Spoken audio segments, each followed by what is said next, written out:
Fala pessoal, tudo bem? Hoje no Momento do Conceito nós vamos falar sobre cocanha. Eu espero que esse assunto seja uma novidade para vocês, beleza? Eu sou Bruno Tulux e aguardo vocês depois da vinheta.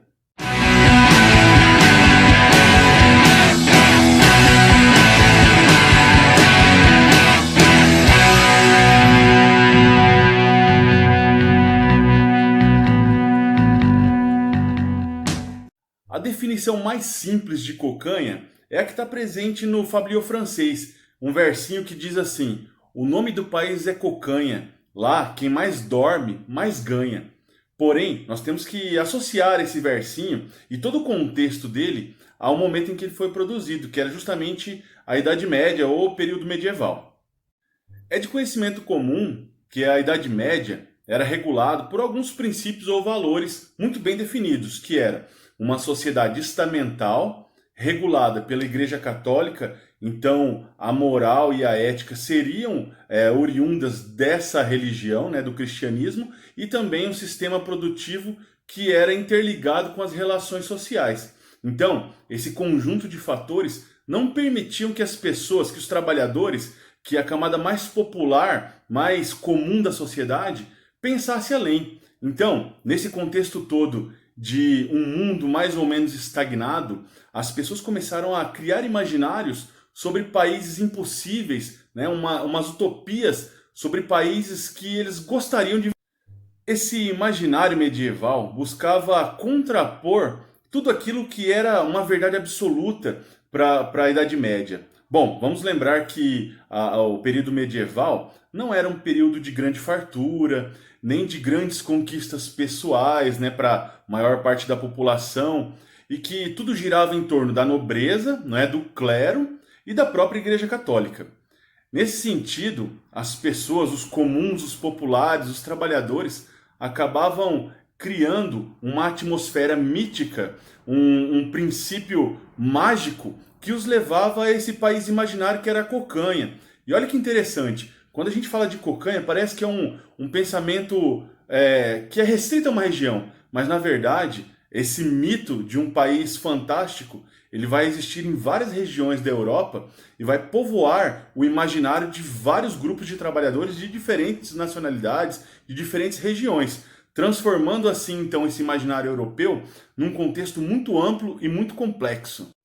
E o que era essa cocanha? Era um país imaginário que buscava oposição a pelo menos três dos pecados capitais propostos pela Igreja Católica: a gula, a luxúria e a preguiça. E essa oposição se dava no campo da imaginação, porque a pessoa que vivia em cocanha poderia dormir o tempo todo, pelo tempo que quisesse, nos dias que achasse interessante. Justamente porque lá não existia o vínculo do trabalho, não existia a obrigação de produção, porque todos os dias lá eram sábados e domingos. Além disso, os anos eram formados por várias datas festivas: quatro natais, quatro carnavais, quatro Páscoas, os feriados onde se tinha um maior cuidado, como a quaresma, um a cada 20 anos, justamente porque a pessoa não deveria se sentir cansada.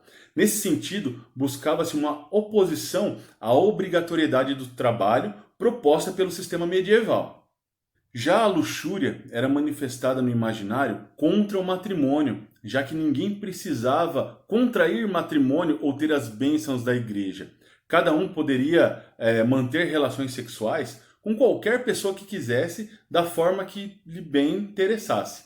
Então, existia sim, em determinados momentos, críticas à Igreja Católica, como por exemplo a autoridade do Papa ou a autoridade dos bispos, que comparavam essas figuras icônicas da Igreja Católica com animais como o bode, por exemplo. A gula era a parte mais rica e mais bem detalhada dessa memória medieval, justamente porque lá descreviam que as pessoas poderiam andar pelas ruas tranquilamente e no momento em que se sentissem fome, elas poderiam buscar. Em cada esquina havia um assado, um porco assado, que ela bastava pegar ali uma faca e se servir. Ou se ela quisesse comer uma ave, ela pegava um prato e a ave vinha voando assada e parava no prato para ela se servir também. Quando ela sentisse sede, ela ia buscar qualquer riacho da região e a metade dele era de vinho tinto, a metade de vinho branco, da melhor qualidade, e ela poderia se servir também à vontade. As cercas que separavam as propriedades eram feitas de salsicha, as casas tinham paredes de biscoito, teto de toucinho e os móveis todos também eram comestíveis. Isso tudo para ilustrar, né, a fartura desse país imaginário, contrapondo a realidade que essas pessoas viviam durante a Idade Média. Porque nós sabemos, quem tinha uma dieta mais rica, mais variada, era apenas o nobre ou o alto clero. As pessoas normais, as pessoas comuns, os trabalhadores, tinham uma dieta muito pobre e às vezes passavam até fome, até necessidades. Como essa memória popular chegou até os historiadores nos dias de hoje?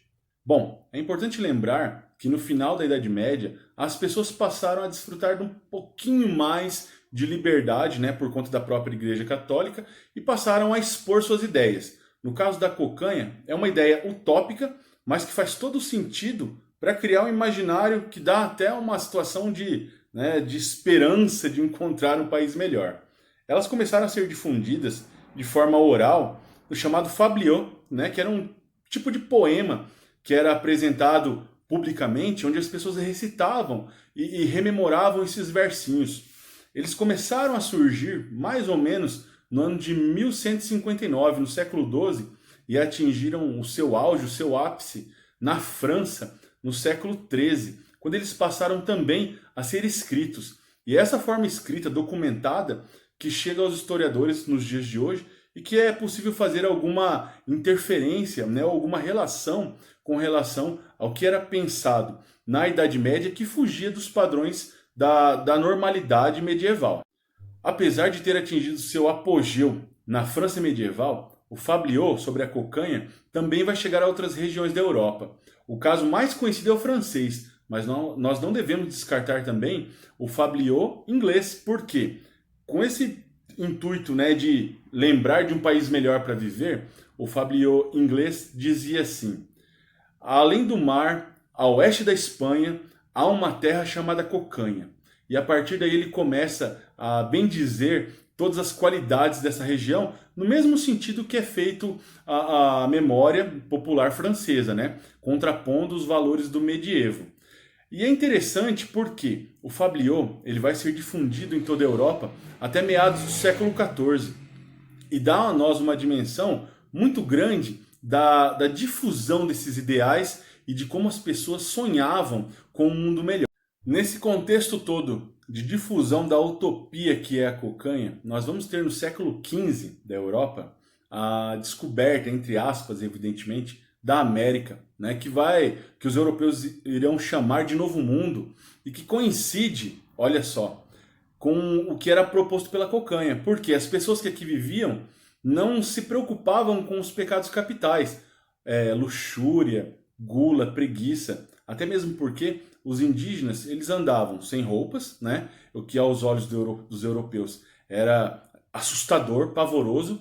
Eles não trabalhavam, já que o sistema econômico era diferente dos povos que viviam na América em relação aos europeus. Aos olhos dos europeus, os índios não trabalhavam. E também com relação à gula. Por quê? O índio ele estava andando pela mata, pegava uma fruta, comia, serviam peixes, caças a todo momento, já que o fogo não se apagava. E isso para os europeus era muito similar ao que era proposto pela utopia medieval. Aparentemente, é uma alternativa muito nova essa conjuntura entre cocanha, universo utópico medieval e conquista da América. Mas vamos relembrar que alguns historiadores já trabalharam isso, como o próprio Hilário Franco Júnior, que é um medievalista brasileiro, que ao final do século XX já vem publicando várias obras com estudos sobre a cocanha, né?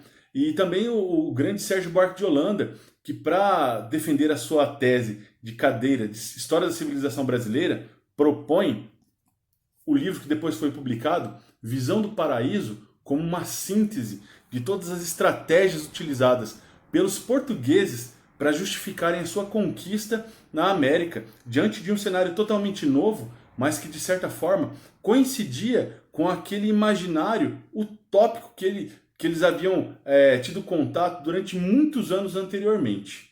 Na literatura, nós também encontramos reminiscências dessa memória utópica medieval. Quer um exemplo? Olha lá o conto de Joãozinho e Maria dos irmãos Grimm, que foi publicado no século XIX.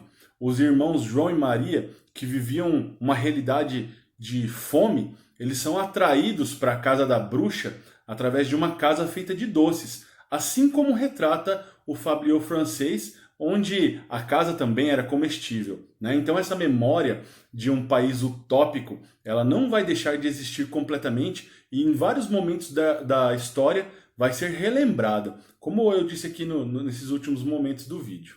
Espero que esse vídeo seja útil para você, caso caia alguma questão de Enem, de vestibular, sobre esse tema, né? Fazendo uma conexão entre a memória medieval ou a conquista da América, ou sobre até mesmo partes da literatura que rememoram essa condição do medievo.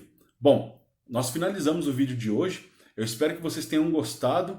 Eu adorei fazer. Eu vou pedir, se gostou, deixa o joinha, deixa o like, tanto no Instagram quanto no YouTube, porque isso deixa o vídeo acessível a mais pessoas que procuram esse conteúdo. Beleza? Então, na semana que vem nós voltamos com um novo conceito. Eu aguardo vocês. Até lá. Boa semana, gente. Tchau, tchau.